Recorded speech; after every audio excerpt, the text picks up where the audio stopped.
Welcome to the Deep Dive. Today, we're focusing in on Alberta.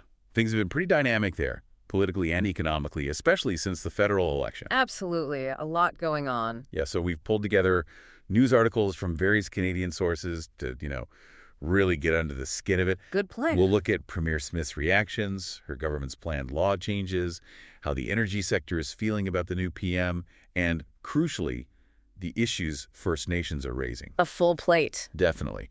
Our goal here is to give you some clarity and context on these big developments, sort of sift through the headlines and see what the potential impacts are for Alberta and, well, for Canadian unity too. Right. Cut through the noise and see what really matters. Exactly.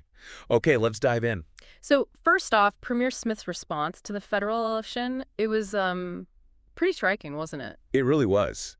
Even as she congratulated Prime Minister Carney, the reports called it a, quote, sharply worded warning. Yeah, not your standard congrats message.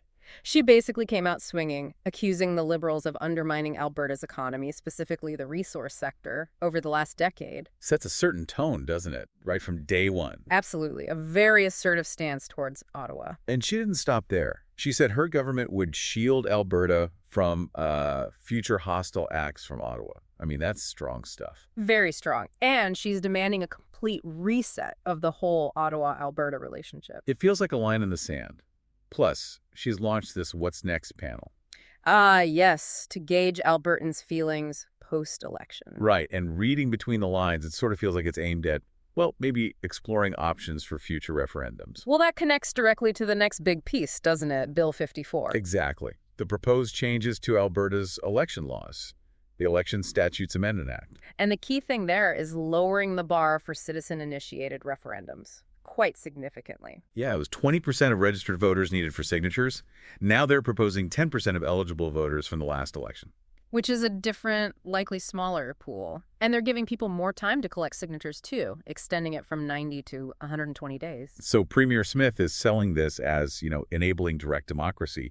She even mentioned California's referendum laws. But others see it differently. The UCP president himself apparently suggested it could be a pathway for separation advocates. Right. And you've got groups like the Alberta Prosperity Project, who are openly separatist, saying they already have enough online signups to meet this new lower bar. Although, interestingly, even they noted the old higher threshold might have been a better test of, real widespread support. That's a good point. So what does this shift really mean? It feels like it could, well, really shake things up politically there. Oh, undoubtedly. It definitely raises questions about the strategy behind it. Especially when you link it back to her reaction to the election, that very forceful stance. Exactly.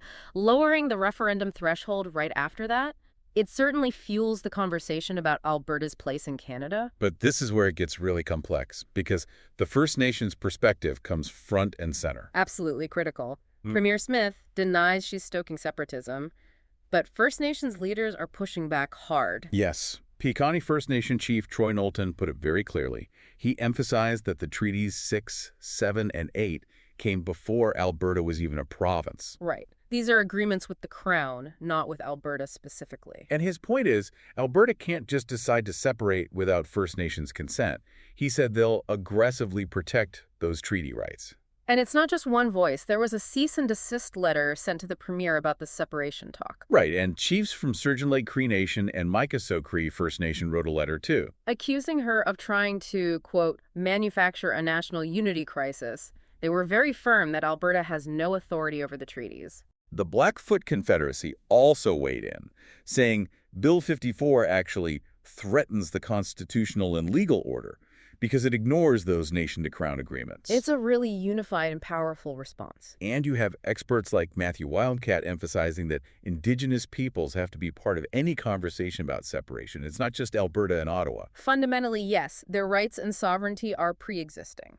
Now, it's worth noting, the polls, like Angus Reid, they show support for separation is somewhere around 25%, maybe 30%. So not a majority by any means. No.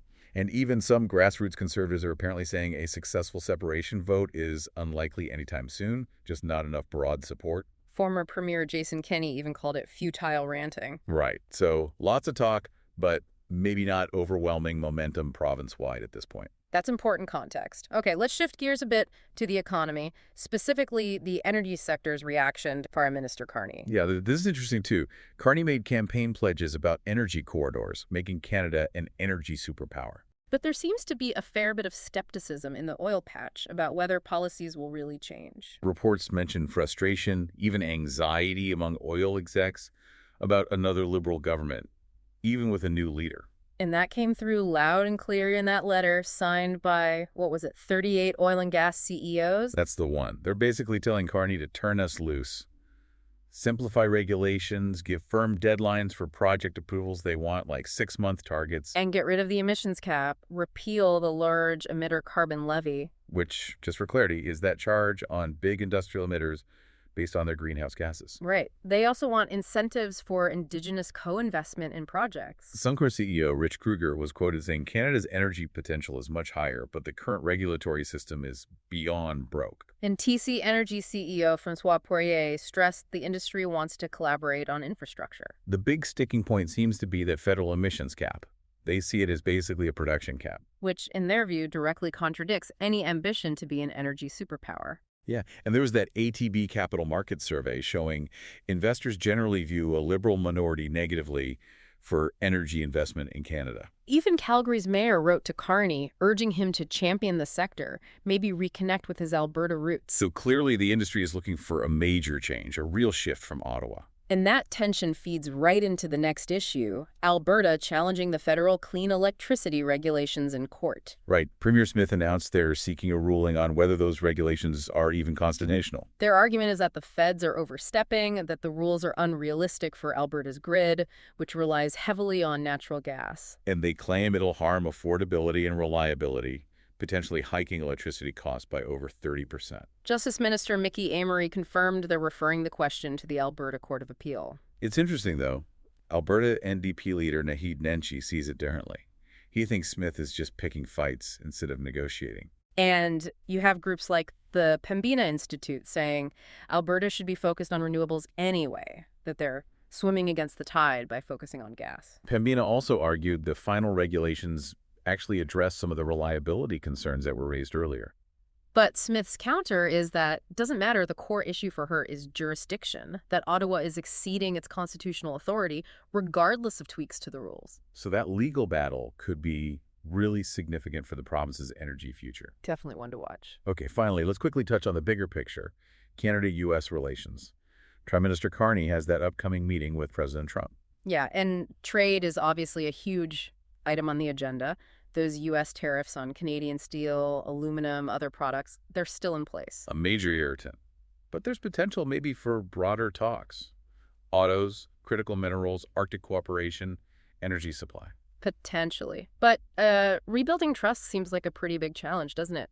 Especially given the, let's say, unpredictable nature of trade talks in recent years. That's putting it mildly. Okay, so let's try and pull these threads together. We're seeing Alberta pushing back quite strongly against federal policies it sees as jurisdictional overreach. Right, and that's definitely fueling talk about separation, even if the broad public support isn't quite there yet. And crucially, First Nations are asserting their treaty rights, their foundational agreements with the Crown, saying they must be central to any discussion about Alberta's future. Their constitutional weight here is significant. Meanwhile, the energy sector is making a very loud call for a different approach from Ottawa, less regulation, faster approvals. And all this is happening while Canada navigates, well, a complex relationship with the U.S., particularly on trade. It really paints a picture of significant tension, doesn't it? And potential change ahead for Alberta's relationship with Canada and with the U.S. Yeah, the implications for the economy, for national unity, for energy policy across the country, they're pretty substantial. Exactly. Which brings us to a final thought for you, the listener. Considering everything we've discussed, the pushback, the legal challenges, the First Nations stance, the industry pressure, the polling numbers, what do you think is the most likely path forward for Alberta? Where does it fit within Canada in the coming years? And maybe think about how much those external factors, like the trade situation with the U.S., might end up influencing that path. Yeah, it's a really complex mix of issues. The next few months, maybe years, are certainly going to be pivotal for Alberta.